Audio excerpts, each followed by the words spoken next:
First, a little bit of background. I first encountered the writings of Martin Gardner in September 1962. My high school geography class was studying Antarctica, and Scientific American had a special issue devoted to the Antarctic. But what really caught my attention was Martin Gardner's mathematical games column, which happened to be about shortcuts for determining whether a large number is divisible by integers from 2 to 12. From then on, I got every issue of Scientific American all the way through high school, college, and my 8 years as a science teacher. I switched from teaching to journalism and worked at Science News magazine. And as you just heard, Martin Gardner was an avid reader of Science News, and over the many years that I wrote there, we corresponded a number of times about various articles.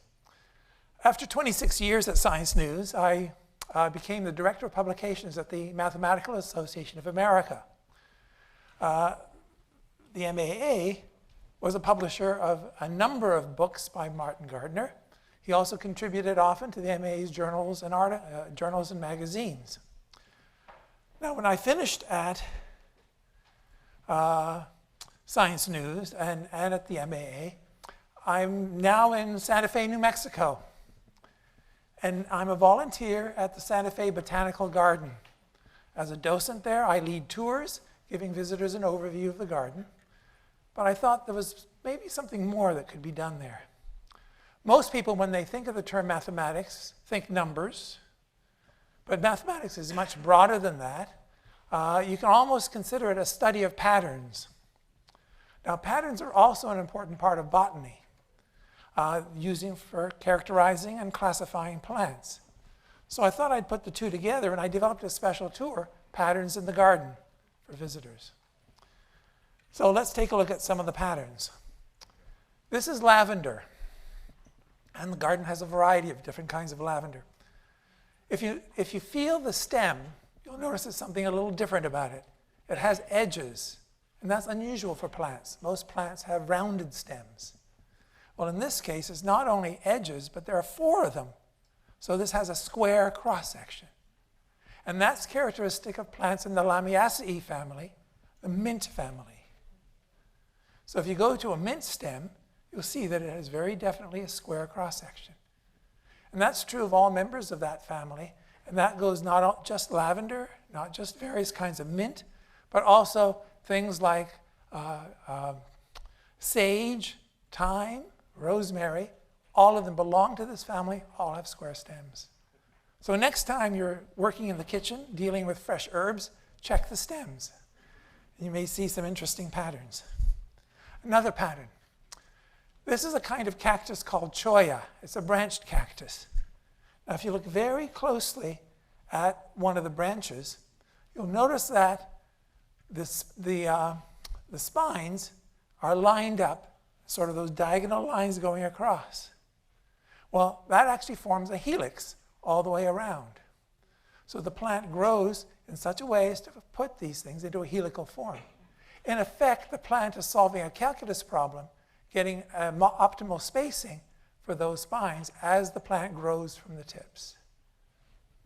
Now, if you go to another plant nearby, this is, if you look at the skeleton of a cholla cactus, you'll see it's woody, very stiff, but you'll see a pattern, again, the same helical pattern appears there too.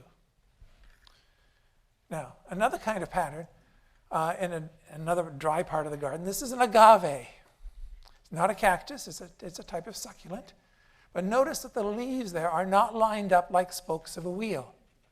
They actually form spirals. And that, again, is related to the way the plant grows. Now, one interesting thing about agave is that the plant will last maybe several decades, and then it will send up a shoot that will become a tall stalk, maybe 10, 15 feet tall. It will form flowers and seeds, and then the whole plant dies. This is the end of its life. If you want to look at, this is what the beginning of that stalk is like. Now, if you think of the produce section in the grocery store, it might remind you of some other plant there. If you're thinking asparagus, yes. And it turns out that agave, asparagus, and yucca are all in the same plant family and have similar characteristics. Now, where else do you see spirals? Well, this is the bottom of a ponderosa pine cone. And if you look, you will see that there are spirals all the way around. Now, when you start counting how many spirals there are, you get numbers like 5, 8, 13, 21, 34. Those are Fibonacci numbers, where each larger number is the sum of the previous two smaller numbers. And you get that kind of pattern. You also see the same kind of pattern if you look at a daisy. This is one of the types of daisies.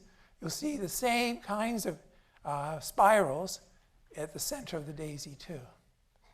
When Martin Gardner wrote about Fibonacci numbers, he did mention specifically sunflowers.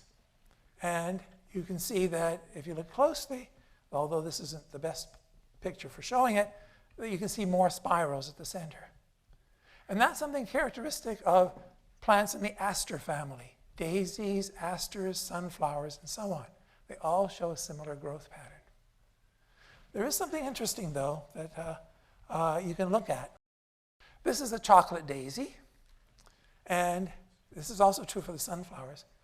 What look like petals on the outside are not petals. They're actually individual flowers. This is a compound flower. And there are also little flowers in the center. Those are disc florets, and the outer petal, what look like petals, are ray florets. Now, if you count then the number of ray florets, you will find that you get 8 and 34 in the case of the Arizona blanket flower. And so you can see that this particular pattern is a very interesting one that you can continue. Now, there's a lot more in the tour. I do a lot on fractals. That nature is full of those kinds of forms in all kinds of different spots. But you'll find a lot more details in my article and on my blog and Patterns in the Santa Fe Botanical Garden. And there's a version of that paper in the gift exchange. Thank you. Thank you very, very much.